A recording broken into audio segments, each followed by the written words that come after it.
wake of all this knowledge seething inside of me. And yet the fact there's an abundance of knowledge without action is just as bad as ignorance, and even worse distraction from simple steps of progress. For too long I sat on my hands, and briefly I would stand shouting battle cries, catching certain eyes that eventually wandered once they realized I was just talking. You see, for me, the speech is easy. It's that motion, that motivation, that actual action that catches me unprepared. I swear, I'm not scared. I'm not afraid of the battle that awaits the enemy I face. Or am I? Age-old fears lurking near the surface, left unspoken, yet lingering nonetheless.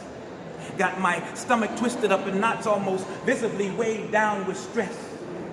It's a palpable apprehension handed down through generations of having one's good deeds taken in someone else's name and no benefits of the success. Wounded pride and broken heart handed down consciously and subconsciously, taking root in my psyche and driving a wedge between what I do and what I see. Yeah, I'm talking about me, but in a much broader sense, me is we. Me and mine, my people, still struggling against the stigma of unequal in this day and age.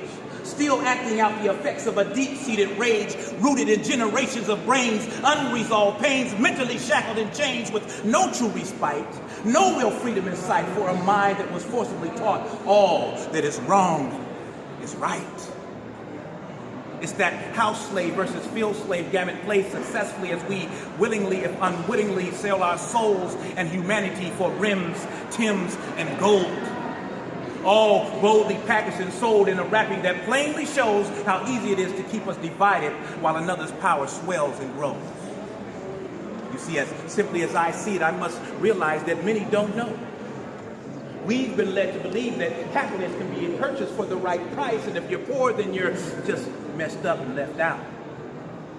Money and power is what it's all about, and without it you have no real say-so, not an ounce of clout. But I digress with this ranting shout. Almost lost track of my words and what I'm talking about. You see, the truth is I suffer from a disease called procrastination. It's a complacency mixed with a bit of lazy that keeps me from doing my part to do the right thing and build a nation. I see the situation. I tell myself that no one will listen, so I keep my knowledge bound only to be shared on occasion. The fact is, every day is an occasion. It's a truth that needs no explanation. I must be willing to weather this storm no matter the frustration. A gift has been given, and I have been chosen. No longer may I linger under chains unbroken.